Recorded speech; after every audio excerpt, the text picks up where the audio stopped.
Mes amis, vous n'allez pas le croire, mais JB nous présente vraiment quelque chose d'assez inédit en Normandie. Hein. Et oui, une belle surprise, idéale pour accompagner la recette du jour. Ah bah oui, on a compris. Et oui, puis c'est bientôt l'heure de l'apéritif, bien sûr à consommer avec modération. Voilà.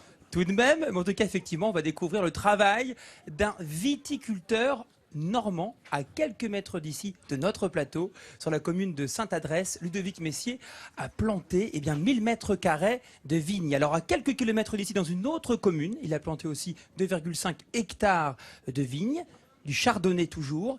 Et je lui ai encore au téléphone il y a quelques instants, il m'a confié qu'il était en train de planter de nouvelles vignes sur les falaises d'Étretat.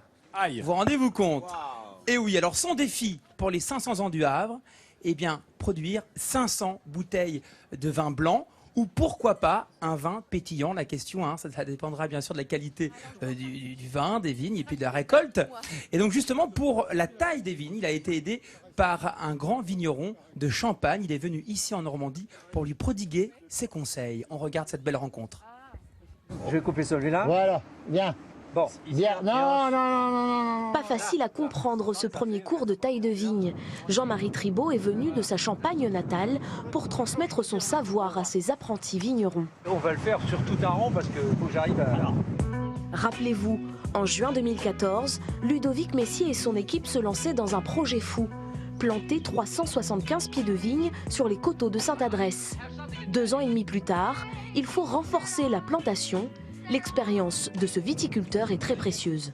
Il faut pratiquer un maximum et surtout, il ne faut pas hésiter à se faire conseiller. Parce que le souci, c'est qu'une mauvaise taille engendre évidemment une sanction immédiate. C'est-à-dire que si on taille mal sa vigne, le fruit sera moins présent. La plantation de vignes sur ce sol calcaire, balayé par les embruns, est un pari osé. Mais pour ce champenois pur souche, c'est loin d'être une hérésie. Je ne dis pas qu'on fera du champagne ici, mais pourquoi pas du bon vin. Dans le sud de la France, on fait des vins mousseux, et il y en a des très bons maintenant, qui ressemblent beaucoup au champagne d'ailleurs. Bon, je pense qu'on a encore quelques années d'avance devant nous, puisque quand même, depuis le mois d'Ampérignan, de 1670, on a pris un petit peu d'avance sur les autres. Voilà. À quelques kilomètres de là, au pied de l'abbaye de Graville, Ludovic Messier a créé un autre clos, qu'il veut plus sauvage. Ici, comme à Sainte-Adresse, le premier bilan est encourageant. On est très satisfait. La vigne, dès 2 ans, à la 3e feuille, nous avions une vigne qui était très vive, très vivace, et on sentait qu'il y avait de la force dans la terre. Ce qui est très important, c'est qu'on n'utilise aucun produit pour booster ce pied de vigne, et c'est vraiment la qualité de nos sols qui fait que la vigne est vivace. Ludovic Messier souhaite produire 500 bouteilles pour les 500 ans du Havre, mais on ne sait pas encore à quel moment on pourra les déguster. Tout dépendra de la qualité des raisins et s'ils permettront de faire du vin blanc ou du pétillant plus long à produire. Insensé. Alors, c'est pas complètement incongru d'avoir un champenois ici, parce que tu sais ce que c'est qu'une Champagne. Une Champagne, c'est une terre calcaire. Et quand tu me parles de planter des vignes sur les falaises d'Étretat, qui est quand même le plus beau terroir calcaire qu'on peut s'imaginer, on est quand même dans le terroir du chardonnay, quoi, de ce cépage. Il est vraiment en train de les planter en ce moment où nous parlons, parce qu'il travaille tous les jours sur ce nouveau territoire et ces nouvelles vignes. Et ben voilà, c'est le lien entre notre champagne. On aura peut-être du champagne, bientôt. Enfin en tout cas, attention, on n'a pas le droit de dire champagne hors de la Champagne, mais en tout cas des très beaux vins. Ah ouais, c'est beau, hein. Vu d'en haut, c'est incroyable hein, de trouver ce paysage.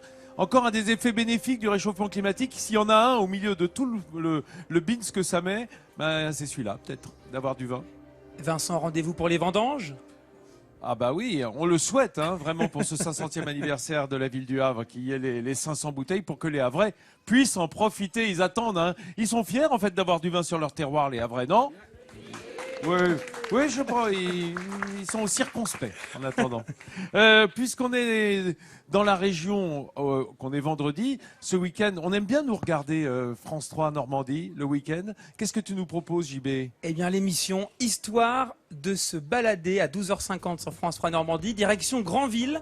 Vous aimez les confettis, tous ? Bah oui, tu penses ? Eh bien, vous allez revivre le carnaval de Granville qui s'est tenu du 24 au 28 février dernier. Première édition, depuis son classement au patrimoine mondial de l'humanité, patrimoine immatériel de l'UNESCO. Vous allez voir comment ces Grandvillais confectionnent les costumes. Vous allez pénétrer au cœur de la grande cavalcade avec bien sûr les chars et puis la visite de la ville, de la vieille ville qui a tout son charme pittoresque bien sûr. La cité corsaire se dévoilera à vous dans l'histoire de se balader ce dimanche et puis mercredi prochain, juste avant Budo en France, dans beaucoup d'autres régions de France 3.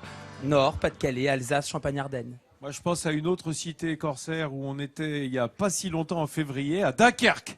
Hein, là, je pense qu'on a pris des cours de carnaval Beau carnaval, là aussi, très on peut honnêtement. pas dire. Hein, il y a quand même un bel esprit qui a soufflé sur l'équipe de Bidet en France. Mais on ne jette pas de hareng à Granville. Non, ou alors directement dans la goule. Hein, dans sa goule à soi.